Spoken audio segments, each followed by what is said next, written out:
ये है पाकिस्तानी गुमनाम, वो लोग जिन्होंने सब कुछ देकर कुछ नहीं मांगा, सिर्फ एक खामोश विरसा छोड़ गए। आइए उनकी कहानी सुने, उनके नुकूश खामोशी को लफ्ज़ों में ढालें, ताकि कल का मुअर्रिख ये ना कहे कि हमने अपने गुमनाम हीरोज़ को भला दिया। पेश है गुमनाम की सनसनीखेज़ दास्तान।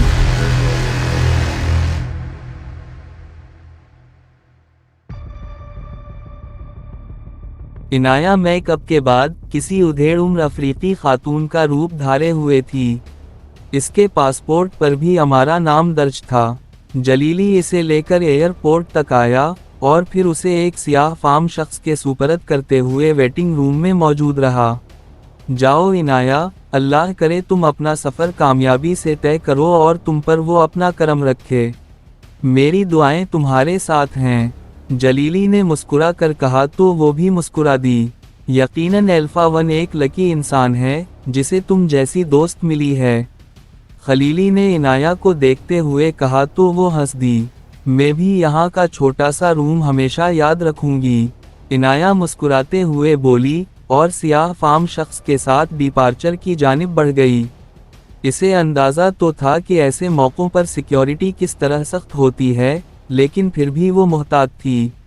तुम्हारे लिए यहाँ फील्डिंग लगी हुई है। बहुत से लोग यहाँ ऐसे हैं जो हमारे नहीं हैं और यकीनन इन्हें तुम्हारी ही तलाश होगी। सियाह फाम शख्स ने इसके कान के करीब सरगोशी की तो वो चौंक कर उसे देखने लगी। बस चुपचाप चलती जाओ और कोई ऐसी हरकत ना करना जिसकी वजह से किसी की तवज्जो तुम्हारी जानिब हो, सियाह फाम शख्स ने आहिस्ता से कहा तो इनाया सर हिलाती हुई आगे बढ़ने लगी। इसका दिल शिद्दत से दुआएं कर रहा था कि अब की बार वो खैर व आफियत से वापस पाकिस्तान पहुंच जाए, तो फिर सारी उम्र घर से निकलने का नाम तक नहीं लेगी। चूंकि वो बहुत वक्त से पहुंची थी, इसलिए फ़ौरन ही बोर्डिंग हुई और वो जहाज़ में सवार हो गई। जहाज़ रनवे पर आया और फिर थोड़ी देर बाद एयरपोर्ट पर रफ्तार पकड़ते हुए हवा में बुलंद होता चला गया। एक किस्सा था जो ख़त्म होने जा रहा था, लेकिन जिसने उसकी ज़िंदगी पर इतने गहरे और वाज़ेह असरात छोड़े था। इसने अपनी आमद के बारे में उन्हें कुछ भी नहीं बताया था। लैंडिंग के बाद वो अभी कस्टम क्लियरेंस के मराहिल से गुजर ही रही थी कि कुछ लोग इसकी जानिब चले आए। आप इनाया अरबाज हैं? सपाट लहजे में इससे पूछा गया। जी मैं ही हूँ। क्यों, क्या हुआ? इनाया ने घबराहट में सवाल किया। वो अफ्रीकी हुलिये में थी और उसे पहचान लिया जाना नामुमकिन सी बात थी। मैडम का सामान क्लियर करवा दो और आप आए मेरे साथ। अब की बार इससे निहायत तमीज़ से बात की गई तो वो खामोशी से उनके साथ चल दी। गाड़ी आरामदह थी और वो जानी पहचानी सड़कों से होती हुई डिग्निटी की इमारत में चली आई। मैडम को ले जाओ और उनका हुलिया ठीक करो। उसके साथ मौजूद शख्स ने उसे एक लेडी एहलकार के सुपरद किया तो वो खामोशी से उसके साथ चल पड़ी। जहां इसे ले जाया गया वहां हर किस्म के महलूल और केमिकल मौजूद थे। क्या करने का इरादा है? इनाया मासूम नज़रों से लड़की की जानिब देखते हुए बोली। जो आपका मेकअप किया गया है ये किसी चीज़ से नहीं उतरता, सिर्फ एक ख़ास किस्म का केमिकल ही इसे साफ़ कर सकता है। अब अगर असल हुलिये में नहीं आना चाहें तो आपकी मर्ज़ी, उस लड़की ने मुस्कुराते हुए कहा तो वो फ़ौरन एक स्टूल पर बैठते हुए आंखें बंद कर गई। उसे अपने चेहरे पर किसी चीज़ का लेप महसूस होता रहा, लेकिन वो खामोशी से आंखें बंद किए पड़ी रही। कुछ देर बाद जब वो लड़की अपने काम से फारिग हुई तो इनाया ने उठते हुए सामने मौजूद शीशे में अपना चेहरा देखा तो हैरान रह गई। एक काम और कर दो तो तुम्हारी मेहरबानी होगी, मुझे थोड़ा सा तैयार तो कर दो। कसम से इतने अरसे बाद अपने घर वालों से मिलने जा रही हूँ, वो मुल्तिजाना लहजे में बोली तो लड़की की हंसी निकल गई। सर ने इतना बोला था कि आपका मेकअप साफ करना है, ये तो नहीं कहा था कि मज़ीद भी करना है। उस लड़की ने मुस्कुराते हुए उसे दोबारा कुर्सी पर बिठा दिया और फिर उसके हाथ इनाया के चेहरे पर चलने लगे। जब वो डिग्निटी की इमारत से निकल रही थी तो खतरनाक हद तक हसीन लग रही थी। उसने किसी से कोई बात नहीं की और उसी गाड़ी में बैठते हुए अपने घर का पता बता दिया जो उसे एयरपोर्ट से यहाँ तक लाई थी। गाड़ी इनाया के घर की जानिब सफ़र कर रही थी और वो आंखें बंद किए आने वाले हसीन लम्हों को सोचे जा रही थी। पहले जब वो यहाँ आती थी तो उसे दरवाजे के बाहर से ही गुजर जाना पड़ता था या फिर लौटा दी जाती थी, जबकि आज वो उसी इमारत से इज्जत के साथ निकली थी। यानी कि मैं सच कह रही थी, अल्फा 1 तो है, और कितने ढीठ हैं ये सब के सब कि कोई भी मुंह से फूट कर नहीं दिया उसके बारे में। इनाया मुस्कुराते हुए सोचने लगी और सीट की पुष्ट से टेक लगाते हुए आंखें बंद कर लीं। सुबह सवेरे इन्होंने पेस्टिसाइड वालों को रास्ते में ही रोक लिया था और ऐसा इंतज़ाम किया था कि वो कम से कम 9-10 घंटों से पहले होश में नहीं आ सकते थे, और इतना वक्त उनके लिए काफ़ी था। वो 4 लोग थे, इसलिए फैसला हुआ कि इमरान उन लोगों की निगरानी के लिए वहीं रुकेगा, जबकि बाकी 3 इमारत के अंदर जाएंगे। उस वक्त वो लोग हर कमरे में स्प्रे कर रहे थे और उसी वजह से दरवाज़ों के तमाम कंप्यूटराइज लॉक सिस्टम को बंद कर दिया गया था। उसी आसानी की वजह से वो बिला झिझक हर कमरे में दाखिल हो रहे थे। जैसे ही बिलाल ने डैनियल के कमरे में दाखिल होने की कोशिश की, अलार्म बज उठा। सिक्योरिटी एहलकार फौरन आ गए और उसे अंदर जाने से रोक दिया। वो सर हिलाकर वापस मुड़ने लगा तो सुल्तान ने धीमी आवाज़ में बड़बड़ाया, जब कोई गड़बड़ होती है तो कंपनी वालों को ही कसूरवार ठहराया जाता है। वो ये कहकर आगे बढ़ने लगा तो अचानक एक सिक्योरिटी गार्ड इसके सामने आ गया। अच्छा, ठीक है, अंदर चले जाओ, लेकिन ज़्यादा वक्त मत लगाना। ये चीफ का कमरा है जहां हर किसी को जाने की इजाज़त नहीं होती। सिक्योरिटी गार्ड ने उसे समझाते हुए कहा तो वो हैरत से उसे देखने लगा। ये सर डेविड का कमरा है, मुझे तो पता ही नहीं था।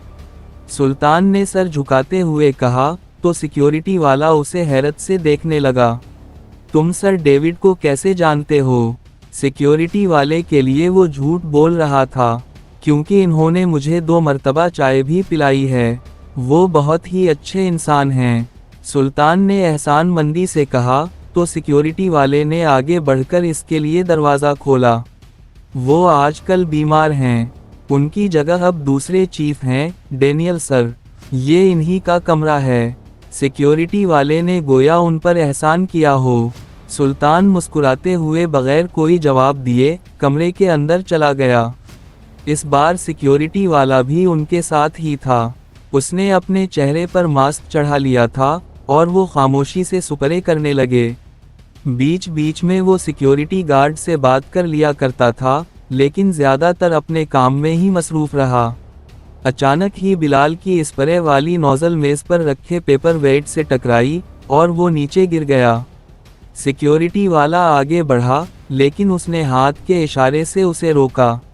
वो खुद मेज़ के नीचे झुककर गिरे हुए पेपर वेट को उठाकर वापस उसी जगह रखाया और फिर से अपने काम में मसरूफ़ हो गया। थोड़ी देर में वो लोग अपने काम से फारिग हो चुके थे और अब वापसी की राह ले रहे थे। वो किधर एडमिट हैं, मुझे उनका पता बताओ, मैं उनसे मिलूंगा।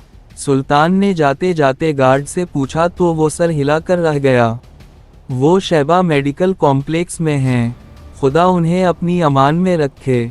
मेरा नहीं ख्याल कि किसी को उनसे मिलने की इजाज़त दी जाएगी। गार्ड ने उसे साफ मना करते हुए कहा। मैं समझ सकता हूँ, सुल्तान ने मुस्कुराते हुए कहा और बाहर निकल आया। गार्ड इन्हें बाहर मरकज़ी दरवाजे तक छोड़ने आया और वो तीनों पलट आए। मुझे नहीं लगता तुम्हारा काम बना है यार, गार्ड बिल्कुल सर पर खड़ा हो गया था। वो मायूसी से बोला तो बिलाल हंस दिया। खैर, काम हो गया है, बिलाल मुतमईन अंदाज में बोला तो सुल्तान हैरत से उसे देखने लगा। कब और कैसे? मेरे सामने तो बस तुम स्प्रे ही करते रहे। सुल्तान ने उलझन भरे लहजे में पूछा। तुझे याद है वो पेपर वेट गिरा था? बिलाल ने उसकी आंखों में देखते हुए पूछा। हाँ बिल्कुल याद है। तो कंफ्यूज हो गया था और पेपर वेट नीचे गिरा दिया था। सुल्तान बात को आगे बढ़ाने के चक्कर में था। तो सुन, वो पहले गिरा नहीं था, बल्कि मैंने गिराया था। बिलाल मज़े से बोला। अच्छा, तूने गिराया था।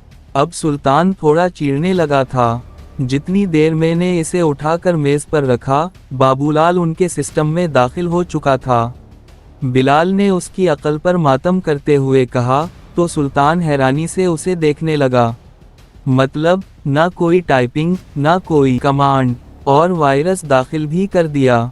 इसकी हैरानी किसी तौर कम नहीं हो रही थी। अबे यार, बस एक USB ही तो लगाई थी उनके सिस्टम में, बाकी वो अपना काम खुद ही कर लेगी। अब कुल मिलाकर ये कि हमारा बाबूलाल उनके सिस्टम के अंदर बैठ चुका है। अब जो कमांड मैं उसे दूंगा, वो चुपचाप वही करेगा। बस देखना ये है कि हम उनका कितना नुकसान कर सकते हैं। बिलाल ने सुल्तान को तफसील बताई तो उसके चेहरे पर हंसी फैल गई।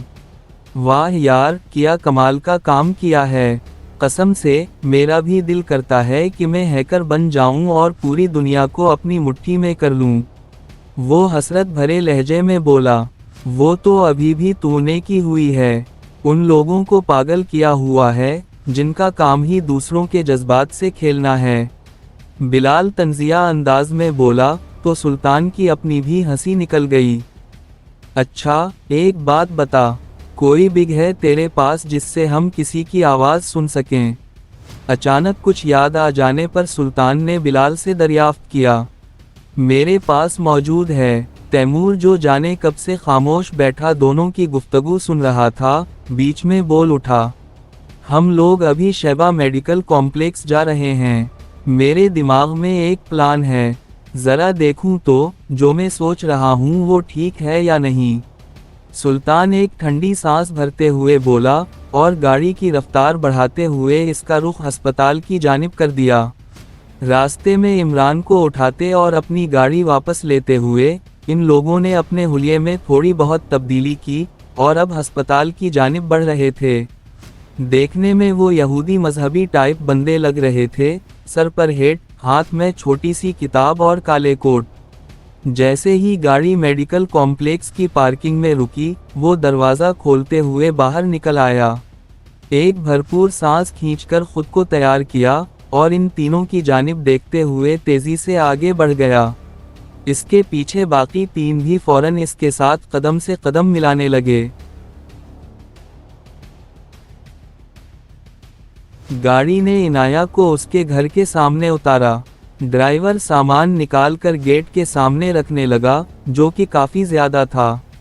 जितनी देर में ड्राइवर सामान रख रहा था, इनाया घर की बेल बजा चुकी थी और इंतज़ार कर रही थी कि कौन बाहर आता है। थोड़ी देर में ही अंदर लाउंज का दरवाज़ा खुला और आसिमा बेगम का चेहरा नज़र आया। जालीदार गेट में से इसे देखते ही वो तेज़ी से उसकी तरफ लपकी। अरबाज साहब, देखें तो कौन आया है। वो पीछे मुड़कर आवाज़ देती तकरीबन भागकर गेट तक पहुंची और इसका छोटा दरवाज़ा खोल दिया। इनाया भी तेज़ी से अंदर दाखिल हुई और उनके गले लग गई। ड्राइवर ने इसका सामान गेट से अंदर किया और सलाम करके गाड़ी वापस ले गया। इतनी देर में अरबाज साहब भी आ चुके थे और इनाया को देखकर आंखों में आए आंसू साफ करते हुए उसे गले लगा लिया। कहाँ चली गई थी मेरी रौनक? पूरा घर वीरान हो गया था तुम्हारे जाने से।